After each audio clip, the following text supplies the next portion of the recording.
All right, everyone. Yep. So thank you so much as we went on our break, and thank you for taking your seats. We'll get started. Our next speaker will be Dr. Natalia Marr, and I'll let Dr. Sue introduce her.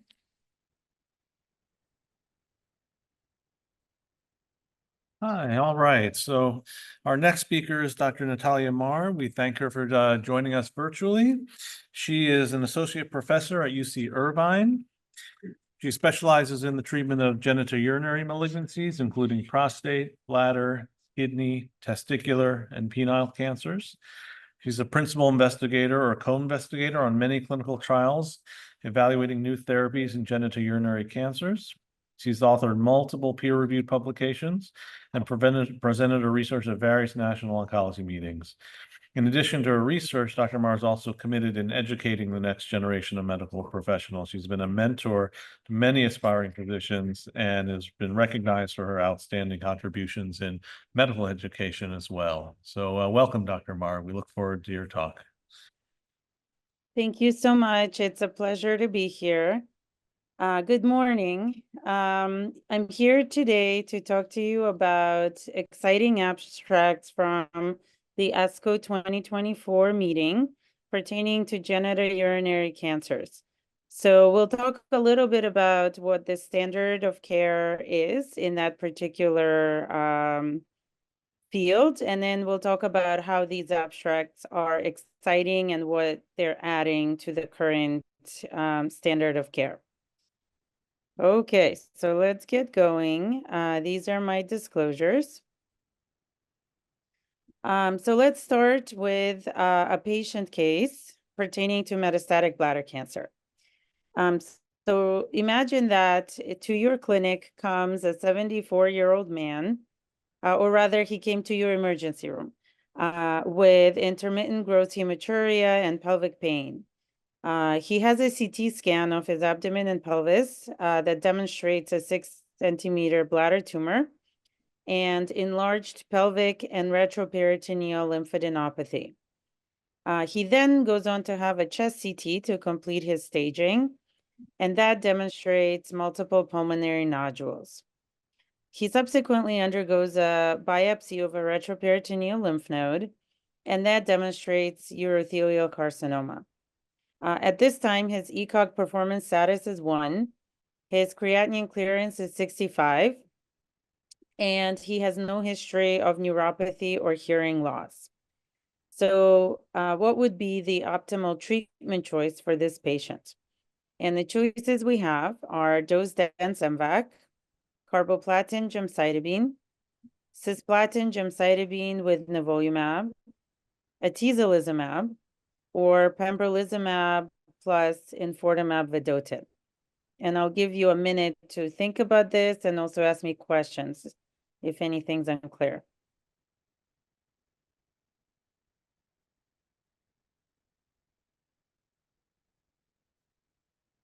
So any thoughts about what you would do next?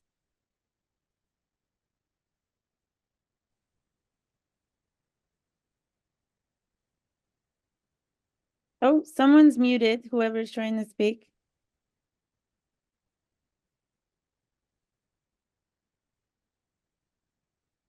Still muted, but I'm reading your lips, and it sounds like you said pembrolizumab and enfortumab. Is that correct? Yes, perfect. Thank you. I'm very good at reading lips. Anyways, so I think that is exactly what I would go with. So clearly this patient has metastatic urothelial carcinoma at presentation.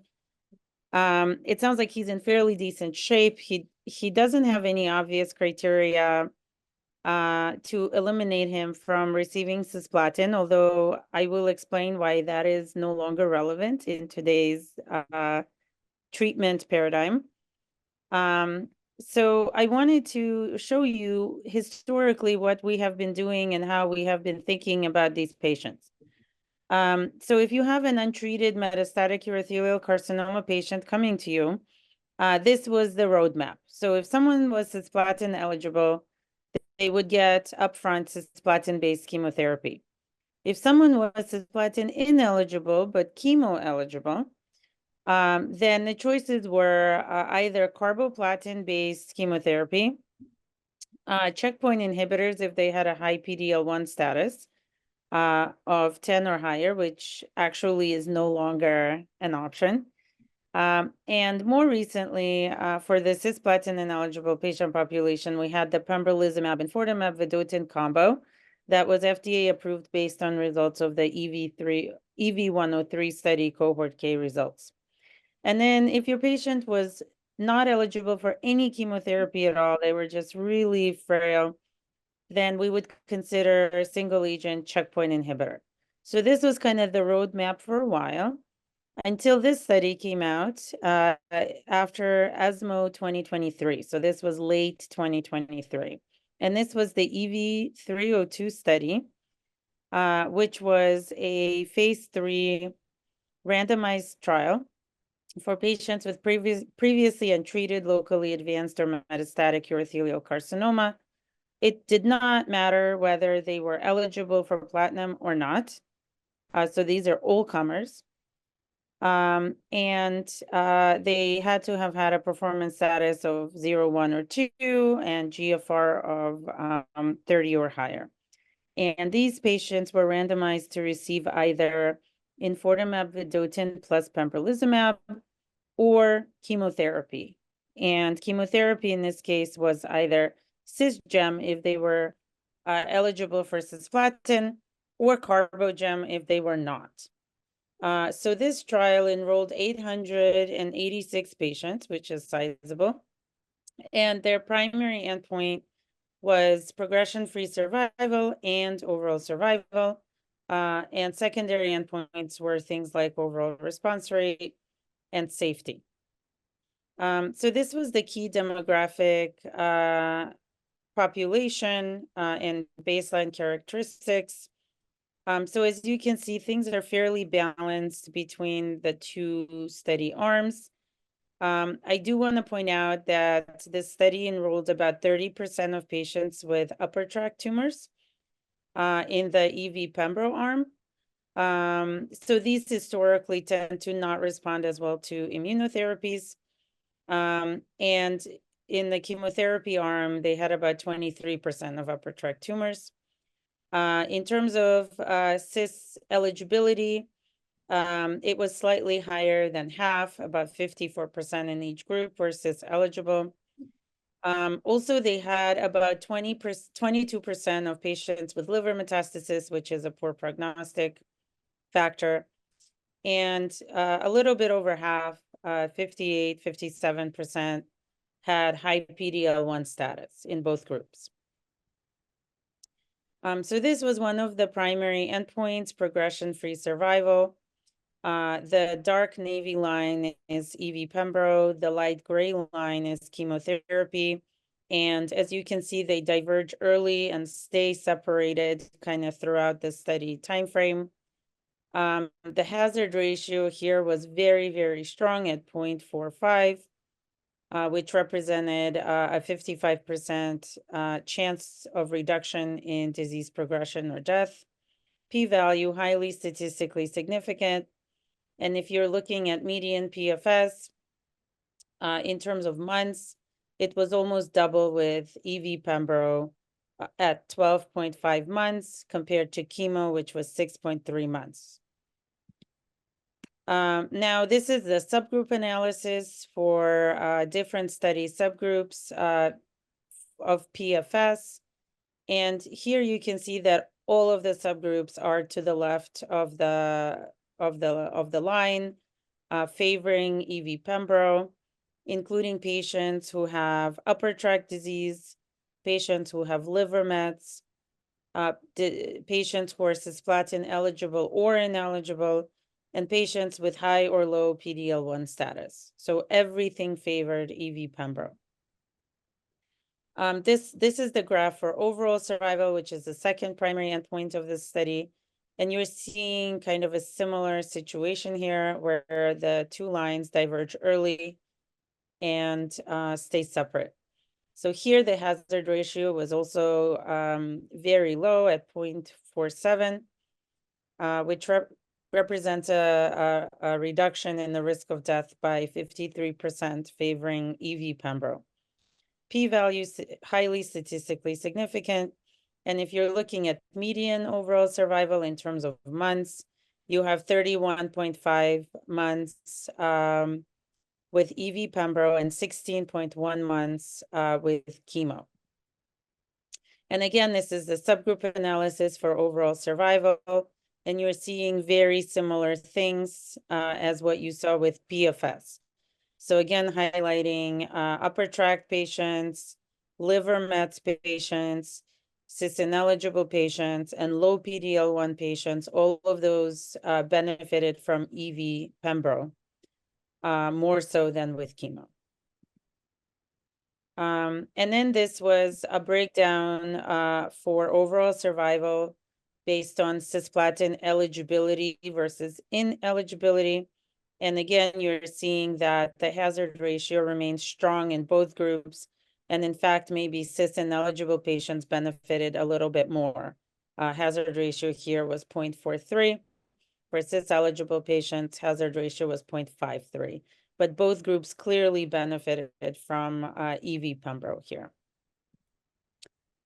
This is the overall response rate. So with EV Pembro, confirmed overall response was 67.7% versus 44.4% with chemo.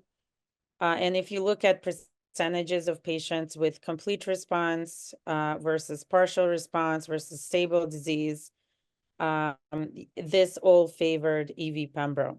And in fact, 29% of patients with EV Pembro had complete response, which is pretty wonderful for the urothelial cancer world, compared to 12.5% with chemo.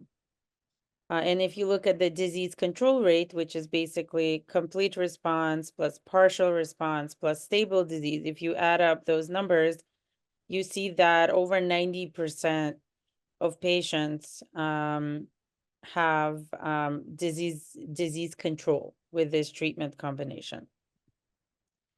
Now looking at adverse events, so grade 3 or higher, meaning at least severe, side effects were noted in 56% of patients with EV Pembro versus 70% with chemo. This is a waterfall plot visually comparing the side effects of EV Pembro versus chemo. The longer lines are all severity. I'm sorry, the longer lines are mild to moderate toxicities, and the shorter lines, they're towards closer to the midline, are the severe or very severe toxicities. So you can see that some of the side effects were more common with EV Pembro, most notably peripheral sensory neuropathy, as well as things like rash, things like diarrhea, etc. And then some adverse events were more common with the chemo group, like, for example, fatigue, cytopenias, and etc. But the incidence of severe or very severe adverse events was fairly low. All of them, except for rash, were under 5%. So pick your poison, basically. And then there were certain adverse events of special interest where these particular things were monitored a little bit closer. And this is the breakdown of those between EV Pembro and chemo. And you can see here that, for example, peripheral neuropathy was more prominent, much more prominent with EV Pembro. Skin reactions were much more prominent with EV Pembro. Ocular toxicities, hyperglycemia, and there was a small risk of infusion-related reactions in both groups. So understandably, there are concerns about toxicity. So although the EV Pembro regimen seems to be much more active than chemo, there's always that balance of toxicity.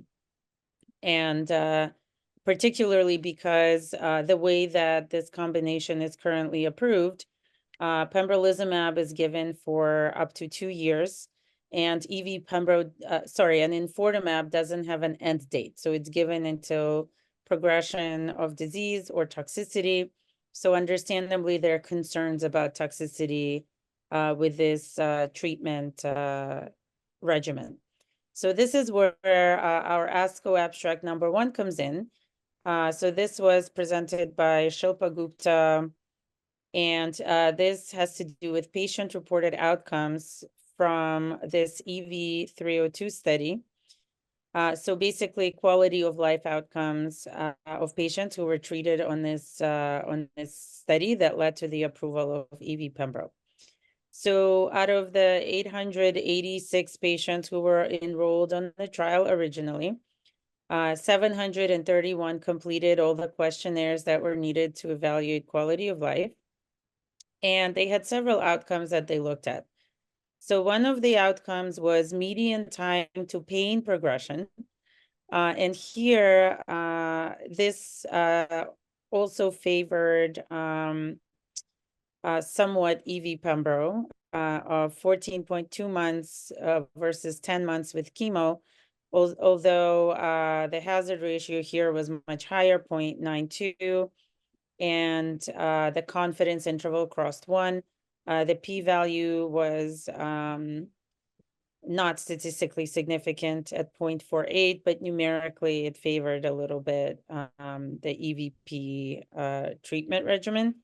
They also looked at this quality of life scale that is commonly used to assess a quality of life in cancer patients across multiple trials.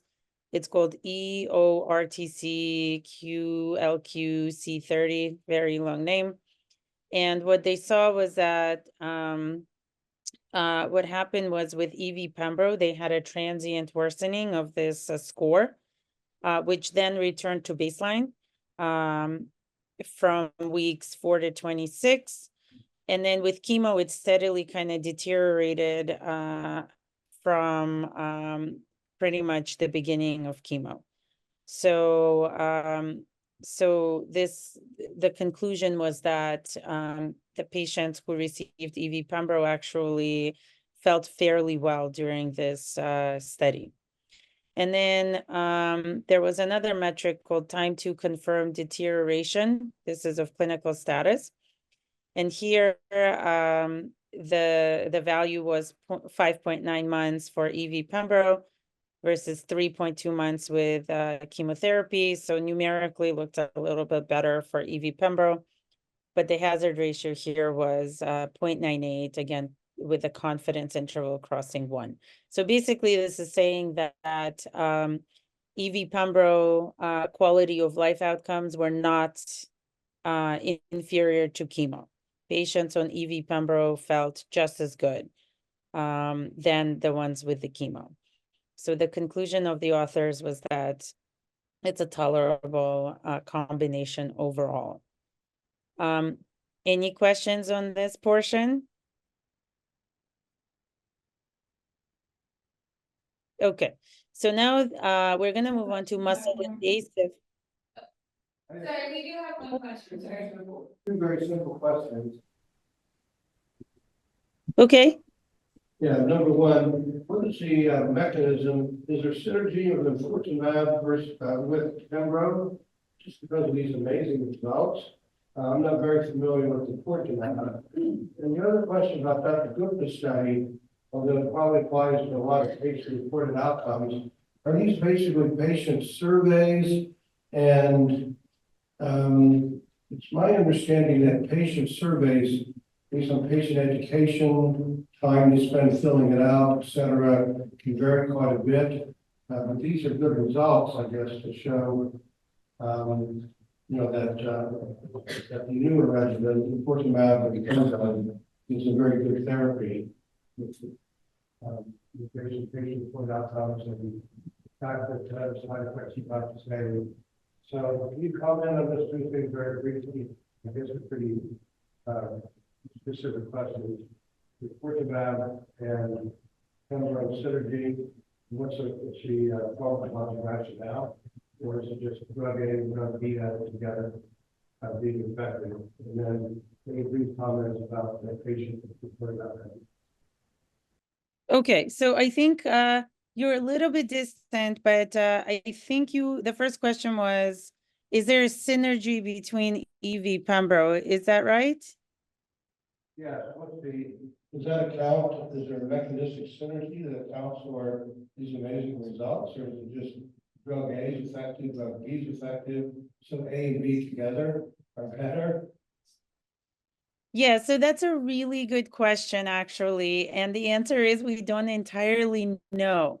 So if you look at the earlier studies with these drugs as monotherapy, meaning Pembro monotherapy trials and EV monotherapy trials, you see that the response rate and progression-free survival is a little bit lower. So if you add the two together, just straight up add overall response rate for EV, overall response rate for Pembro, that number is going to be lower than what we see in the EV302 study.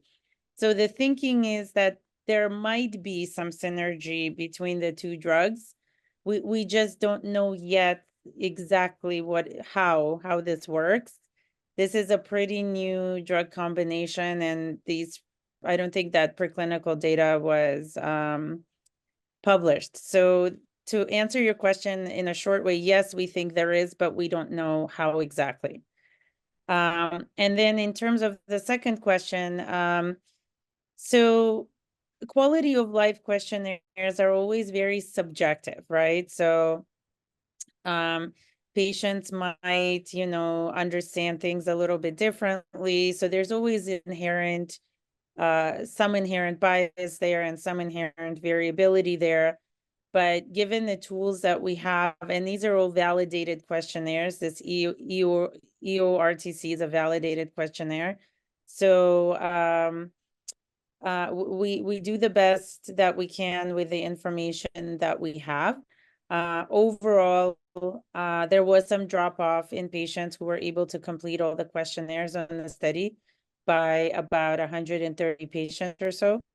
But it seems like the results that they did get in the end were fairly similar between the two treatment regimens, meaning that EV Pembro does not appear to be more toxic to patients, at least in their perception. Does that answer your question? Yes, thank you. Sorry to hold up the next part of it. So, No, I love when you ask questions. Thank you. thank you. Okay, so we're going to move on to muscle invasive bladder cancer, non-metastatic. And I'm going to give you again a patient vignette. So we have a 74-year-old man who presented to the emergency room with intermittent gross hematuria and pelvic pain. He had a CT scan of his lower body that showed a 6-centimeter bladder tumor, but no evidence of suspicious adenopathy. He undergoes a cystoscopy and TURBT that showed a tumor at the bladder neck with pathology reading out as muscle invasive papillary urothelial bladder carcinoma, PT2. He does have a staging PET scan that does not show any evidence of metastasis. His ECOG is 1, creatinine clearance is 65, and he has no history of neuropathy or hearing loss. And the question is, what would be the optimal treatment choice for this patient? So options that we have are neoadjuvant dose-dense MVAC followed by radical cystectomy, neoadjuvant carbogem followed by radical cystectomy, cisplatin plus definitive radiation to the bladder, enfortumab vedotin plus definitive radiation to the bladder, or clinical trial. And again, I'm going to give you just a minute to think about it.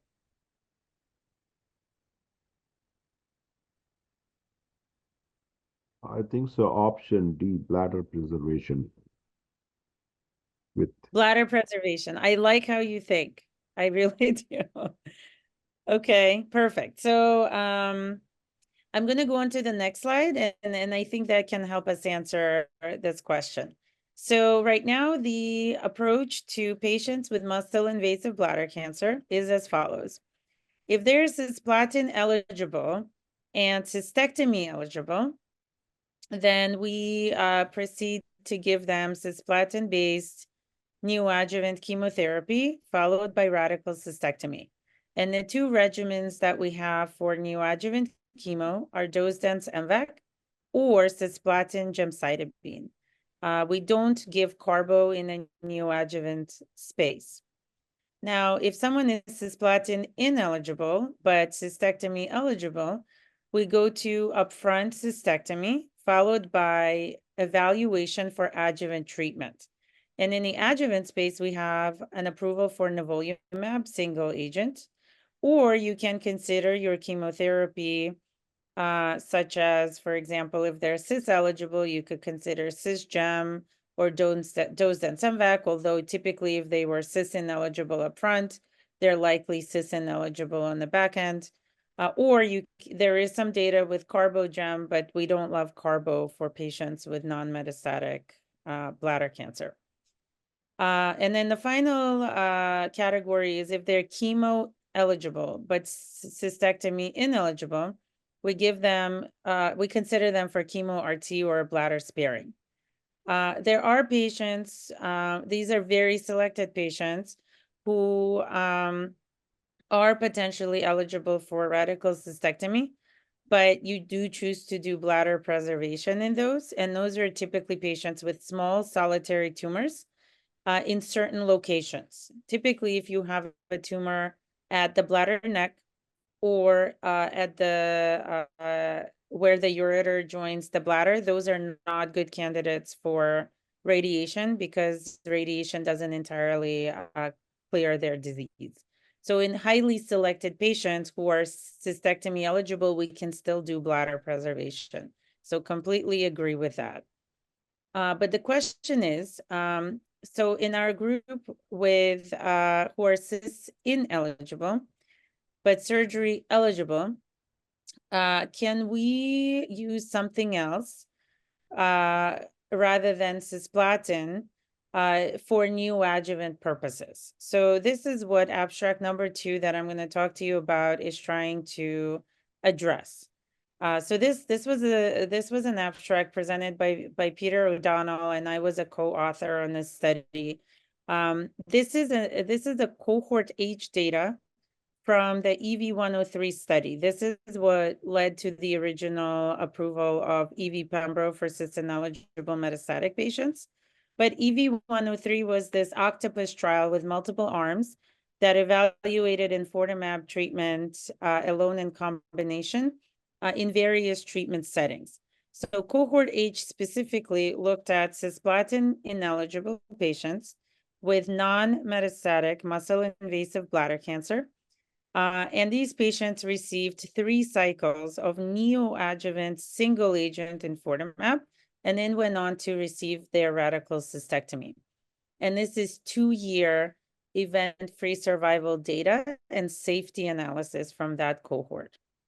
So overall, this cohort enrolled 22 cisplatin-ineligible patients with clinical T2 to T4A disease.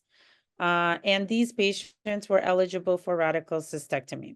So the way that the demographic of the study was, the majority of the patients, about 2/3 had clinical T2 disease, about 1/3 had clinical T3 disease, and only a tiny percentage, about 4.5%, had clinical T4 disease. Like I mentioned, these patients received 3 cycles of neoadjuvant EV at a standard dose before undergoing radical cystectomy. And their primary endpoint was pathologic complete response rate, meaning at the time of cystectomy, how many patients had no tumor remaining. So in this small cohort, pathologic complete response rate was 36.4%. And pathologic downstaging rate, meaning their disease went from whatever their clinical stage assessment was to non-muscle invasive disease. So pathologic downstaging rate was 50%. Now, they had something called event-free survival rate, which is basically a composite endpoint of patients who did not have radiographic progression prior to cystectomy, failed to undergo cystectomy, had gross residual disease at the time of cystectomy, had cancer recurrence or death. So those are bad things. We don't want them. So event-free survival, meaning patients didn't have any of these things at 24 months, that was 62%. And then median event-free survival was not reached. And then 86.4% of patients completed all 3 cycles of EV neoadjuvant, so fairly high number.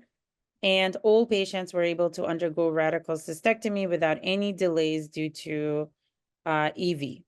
So I think very interesting and very interesting data, food for thought, obviously not ready for incorporation into clinical practice.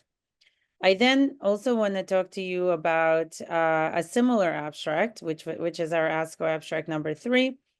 And this was a study of perioperative sacituzumab govitecan alone or in combination with pembro for patients with muscle-invasive urothelial bladder cancer. And the study name is SURE-01 or SURE-02. So again, the idea here is how can we use potentially agents that are not cisplatin-based chemotherapy in the neoadjuvant space in cis-ineligible patients? So this study had fairly similar inclusion criteria as the enfortumab trial that I talked to you about before. So it enrolled 21 patients with clinical T2 to T4 muscle-invasive bladder cancer. So these were either cis-ineligible or refused cisplatin. So that was a little kind of subtle difference here. And they were eligible for radical cystectomy.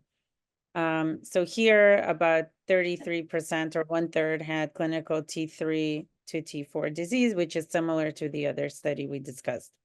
So these are results from the SURE-01 portion of the study with just single agent sacituzumab. So initially, sacituzumab was given at what you normally give in clinical practice dose, which was 10 milligrams per kilogram. However, once they enrolled 8 patients on the trial, they amended the study with a lower dose of sacituzumab at 7.5 milligrams per kilogram because they had a death on the study relating to neutropenia infectious complications.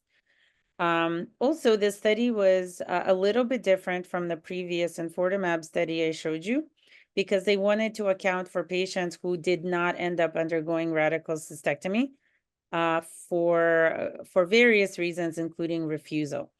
I don't know if you ever encounter this in your practice, but sometimes when I give neoadjuvant treatment and the patients seem to respond well, they don't want to do a cystectomy. They say, "Doc, I just don't want to do it. I don't want to do the surgery. I'm responding." So they just drop off. And that's what this study cleverly did, was account for that scenario.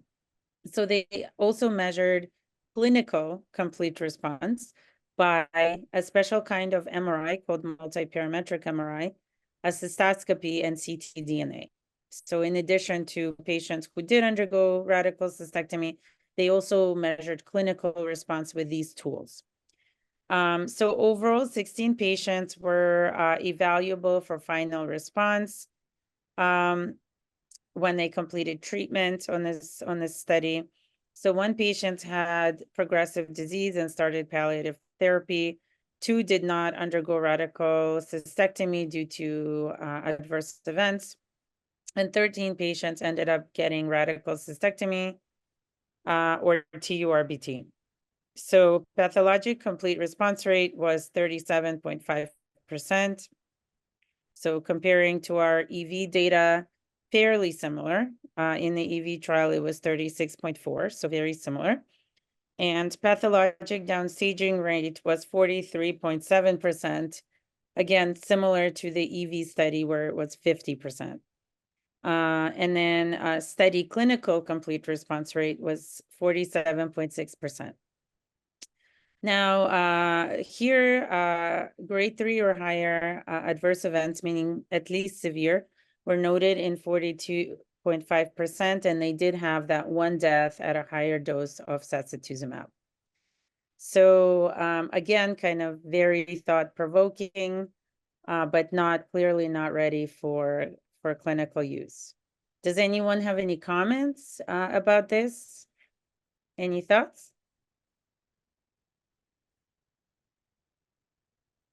Does this impress you?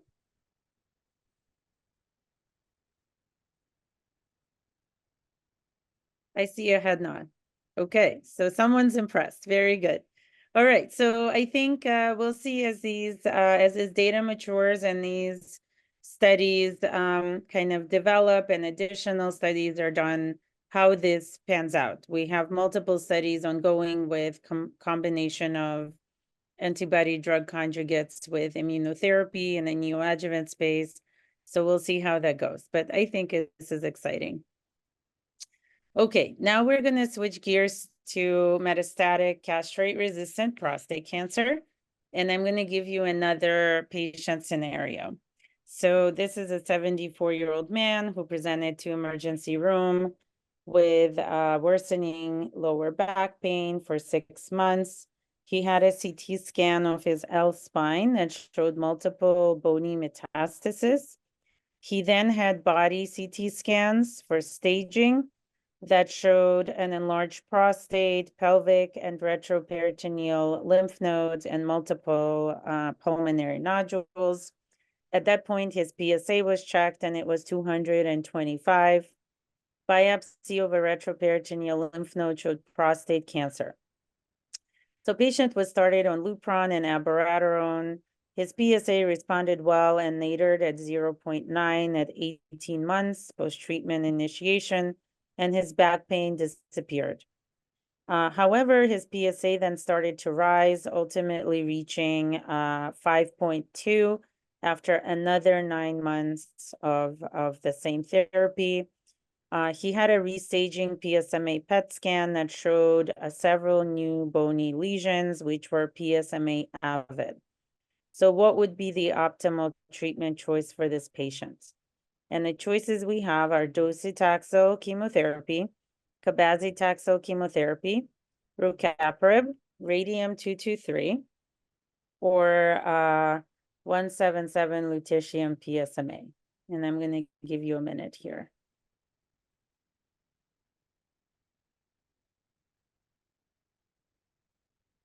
Any thoughts?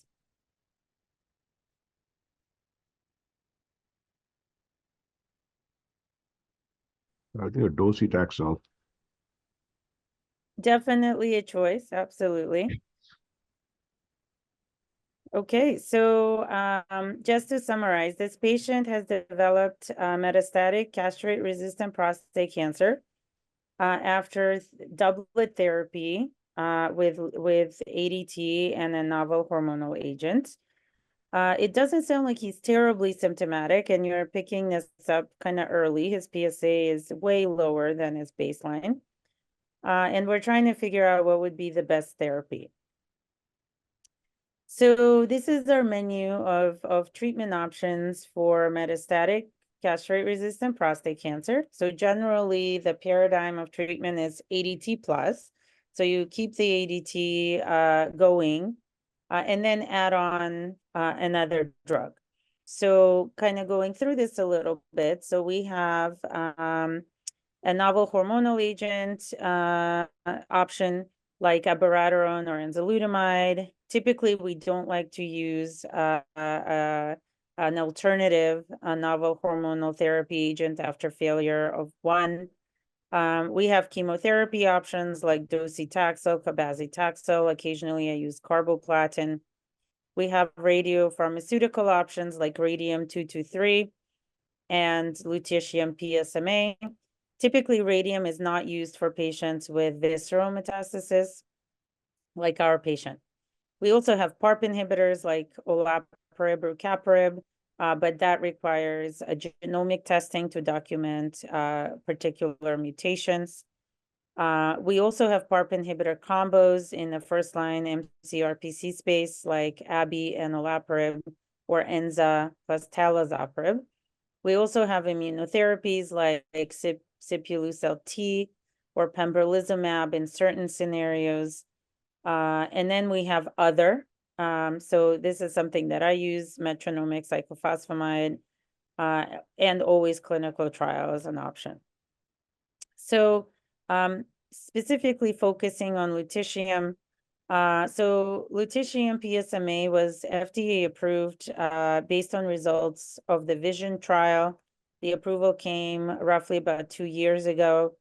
VISION was a phase 3 trial with pre-treated metastatic castrate-resistant prostate cancer and disease progression after at least one novel hormonal therapy and 1 to 2 taxane chemotherapies, and also required a positive PSMA PET scan. With this agent, visceral metastases are allowed, which is in contrast with radium. So VISION enrolled 831 patients and randomized them between receiving lutetium every 6 weeks for 4 to 6 cycles versus best supportive care. At median follow-up of almost 21 months, the radiographic progression-free survival favored lutetium at 8.7 months versus 3.4 months with best supportive care. Hazard ratio here was 0.4, and p-value was highly statistically significant. The median overall survival was 15.3 months, favoring PSMA versus 11.3 months with best supportive care. Overall response rate was 29.8% with PSMA versus 1.7% with best supportive care. And disease control rate, which is a composite of partial response, complete response, and stable disease, was 89% with PSMA versus 66.7% with best supportive care. And then at grade 3 or higher adverse events, meaning at least severe ones, occurred in 52.7% of patients with PSMA versus 38% of patients with best supportive care. But quality of life questionnaires indicated that PSMA was a tolerable therapy and quality of life was preserved. So this is just a very quick snapshot of VISION. Now, more interestingly, so this is a more recent set of data. There is a trial called PSMA-4, and this abstract was presented at ESMO 2023. So PSMA-4 is looking at lutetium in the earlier disease setting still in metastatic castrate-resistant prostate cancer, but this is a pre-chemo. So pre-chemo, these patients just failed one novel hormonal agent. So again, this is a phase 3 study, randomized, and patients received either lutetium PSMA versus an alternative novel hormonal agent. Meaning if they failed abiraterone, they went on to get enzalutamide, or if they failed enzalutamide, they went on to get abiraterone.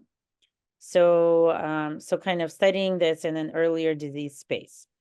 This study also required positive PSMA PET, and they excluded certain other therapies like PARP, CYP-T, chemo, or systemic radiation. So the dosing of lutetium PSMA was similar to the VISION study. The interesting part here is that they did allow crossover, meaning if a patient was randomized to receive the alternative novel hormonal agent and they progressed, they were allowed to go and receive lutetium PSMA. So overall, the study enrolled 468 patients, and here overall response rate was 41.9% favoring lutetium PSMA versus 12.6% with alternative novel hormonal therapy. duration of response was 17.1 months favoring PSMA versus 10.1 months for novel hormonal therapy. And at the bottom, you see the radiographic progression-free survival curve, clearly also favoring lutetium PSMA. And the hazard ratio for progression-free survival was 0.41 for the first data analysis and remained similar at 0.43 for the updated analysis. And in terms of treatment-related adverse events, so grade 3 or higher events, or at least severe, were noted in 34% of patients with PSMA versus 44% with a novel hormonal therapy. So this study kind of sets our stage for abstract number 4 that was presented at ASCO 2024 by Johan de Bono. And here they looked at baseline ctDNA analysis and associations with outcomes in the patient population from PSMA-4 from that study. So the idea of using ctDNA has been kind of making its way in solid tumors.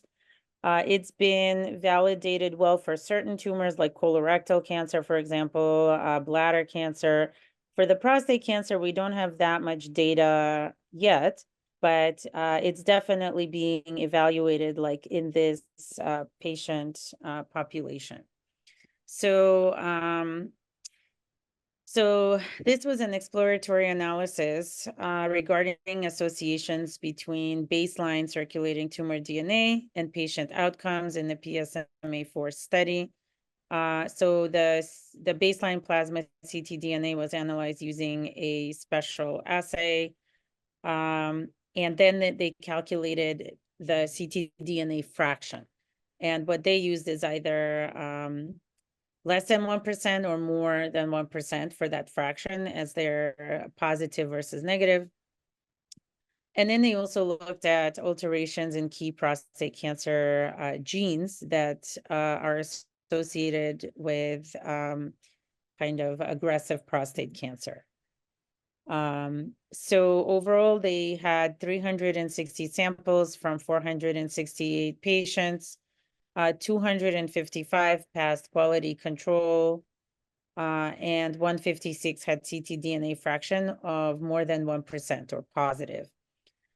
So they looked at median radiographic progression-free survival in patients with a ctDNA fraction that was evaluable. And what they saw was that it was shorter, regardless of which treatment they received, if it was positive.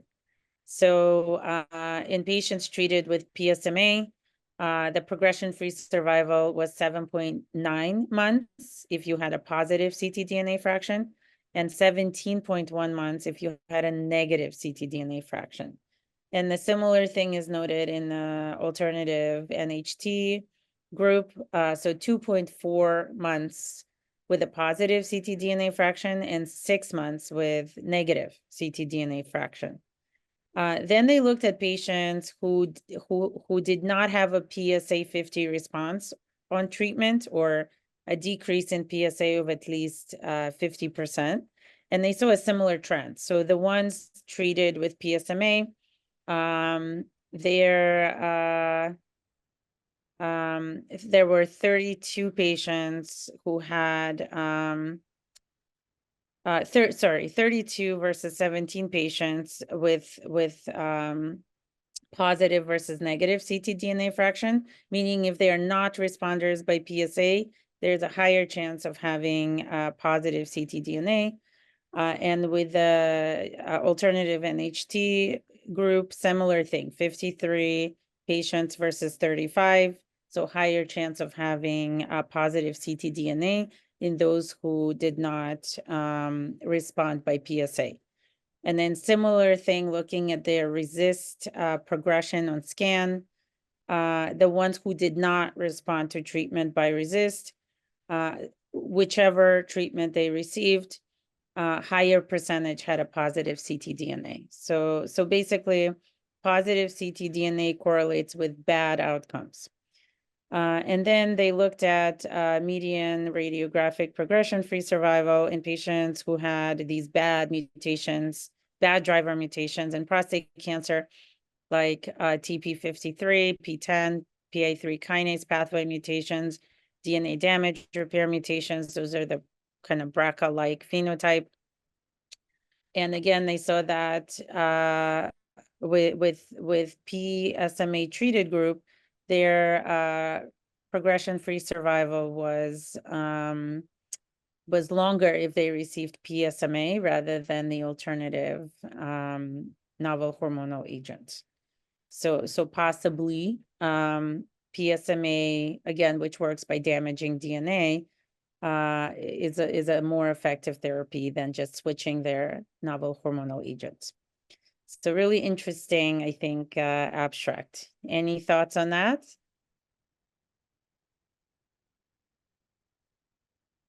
Do you guys use ctDNA in your practice for prostate? No. Okay, well, food for thought. Okay, and then our final abstract has to do with penile cancer, which is our orphan cancer. So this is a 74-year-old man who presented to the emergency room with penile and groin pain. Physical exam demonstrated a penile shaft lesion and bilateral palpable groin adenopathy. CT, chest, abdomen, pelvis showed enlarged bilateral inguinal nodes up to 7 centimeters in size and no distant mets. Biopsy of the largest right inguinal node showed squamous cell carcinoma, P16 positive. What would be the optimal treatment choice in this patient? So options are partial penectomy and bilateral inguinal lymph node dissection, partial penectomy and radiation therapy to bilateral inguinal nodes, TIP chemotherapy, pembrolizumab, or TIP chemotherapy plus cetuximab. Any thoughts?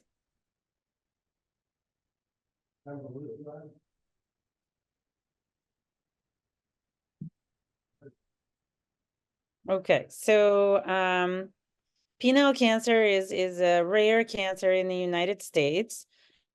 Generally speaking, if you have bilateral inguinal lymph nodes that are bulky, so 7 centimeters in size is a bulky node, we don't do upfront surgical or radiation therapy. We try to downstage these patients with chemotherapy first. So this is a snapshot of the NCCN guidelines in this situation. So if you look at palpable inguinal nodes, more than 4 centimeters in size, and we're looking at bilateral inguinal nodes, you did a biopsy, the biopsy was positive. The guidance is to do neoadjuvant chemotherapy, which works roughly about 50% of the time. And the regimen typically that I use is TIP if they're cisplatin eligible. So if these patients get downstage, then you can use things like surgery or radiation. And then if they don't and the cancer becomes metastatic, then you could try second-line type therapies. So this is a very interesting study. It's actually from Brazil, where in South America, penile cancer is much more common. And this is a phase 2 study of pembrolizumab plus platinum-based chemotherapy as first-line systemic therapy in advanced penile cancer. And the short name of the study is Hercules, so easy to remember. But this is very exciting because we haven't had large studies in penile cancer space in a very, very long time, particularly because they're difficult to accrue on in the US. And this is our first big study of immunotherapy in penile cancer, and particularly in untreated patients, which is exciting. So this study enrolled 37 patients with locally advanced or metastatic penile squamous cell carcinoma, not amenable to curative intent therapy. And these patients received chemo with 5-FU and cisplatin or carbo. as well as pembrolizumab for 6 cycles, followed by pembrolizumab maintenance for up to 34 cycles. And here, just to look at kind of the patient population, about 65% had metastatic disease, 21% had recurrent disease, and 13.5% had locally advanced disease. Confirmed overall response rate was 34.9% by investigator analysis, and then confirmed by a central review, it actually went up to 42.4%. So disease control rate at 24 weeks or higher was 45.5%. So, which is nice because it looks like some of these patients stayed in response for a while. Median duration of response was 5.9 months. Median progression-free survival was 5.4 months, and median overall survival was 9.6 months. Now, treatment-related adverse events, grade 3 or 4, or at least severe, was 51.4%. They did have 10 patients who passed away on the trial, but none were deemed treatment-related. And about roughly 11% of patients discontinued treatment due to adverse events. So again, interesting study, novel, groundbreaking in the sense that we're using other agents besides platinum chemo in this space. And I think that, you know, for some patients, immunotherapy definitely works in the penile cancer space. So this is our first study in this space, so exciting. Any thoughts on this one?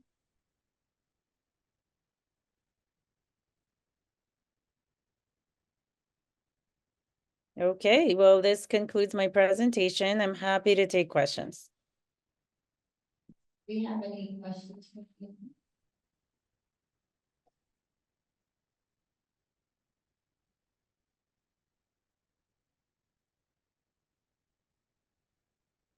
All right, Dr. Mar, I'm not seeing any questions from our live audience. Let me check online.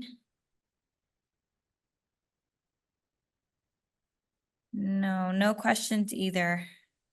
Okay, well, thank you so much. I appreciate your attention. Have a good rest of your conference. Thank you so much.